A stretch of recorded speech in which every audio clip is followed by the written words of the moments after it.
say morning or afternoon? I don't know now, that's completely thrown me off. Anyway, right, we're here today to talk about, well, getting paid at funerals. Indeed. I was speaking to one of our clients the other day, and I was asking him about, he's a caterer, and I was asking him about difficulties he has in getting paid. And he said, well, he doesn't really have many difficulties, with weddings and that, people pay up front, and it's all kind of sorted before the event.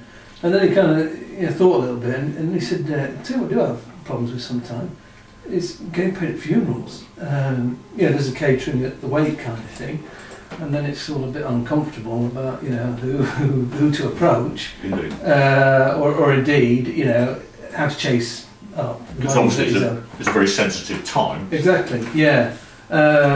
So he did mention he did mention that, and I wonder if you had any thoughts on that. How do you go about that?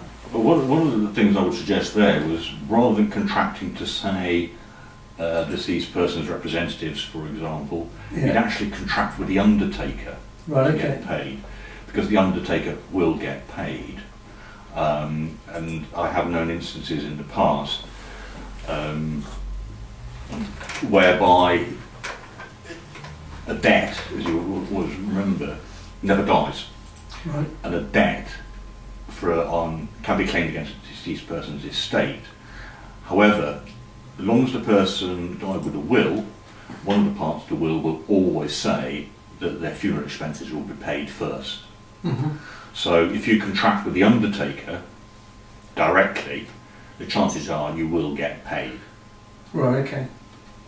So that would be the advice for our caterer then? It would be the advice. Going forward, contract with the undertaker. Yeah. As long as the person has died with a will, the will, as I say, the preference in terms of payment will be to pay for their funeral expenses first. Yeah. And indeed, in many cases these days, people actually have insurance to cover their funeral expenses. Mm-hmm.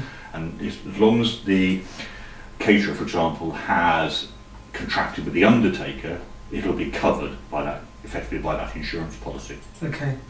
No, you were saying that a debt never dies. I mean, we've had a number of instances where, unfortunately, we're looking for to recover monies, and the people concerned have in fact died. What would you do in those kind of situations? Well, you've got to remember that although a debt never died, it's actually only enforceable in law up to 6 years from the date the debt accrued. Okay. However, you could apply to the court if it was, say, 7 years old, and apply to the court to ask for, for them to make a judgment. However, it's very rare, and it has to be completely exceptional circumstances. Yeah. Indeed, in my experience, I've never ever come across that, although it is legally possible. The thing really is to make sure that the deceased has either got a will, which means they'll have gone through the probate process and there will be an executor of that will. Right, okay. Or if they've died without a will, i.e. intestate, somebody has applied for letters of administration and known as a personal representative. Yeah.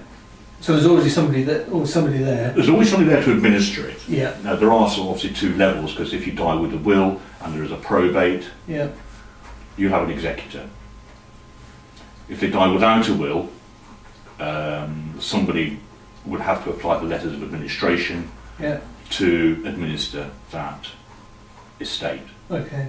It could be, for example, and I have known this and been involved in one particular case, where a debtor died and one of our companies actually had a charge over this person's house, but we managed to get a letter of administration purely allow us to sell the house. No other involvement in the estate, but just to sell the house to recover the monies that we were owed. Right.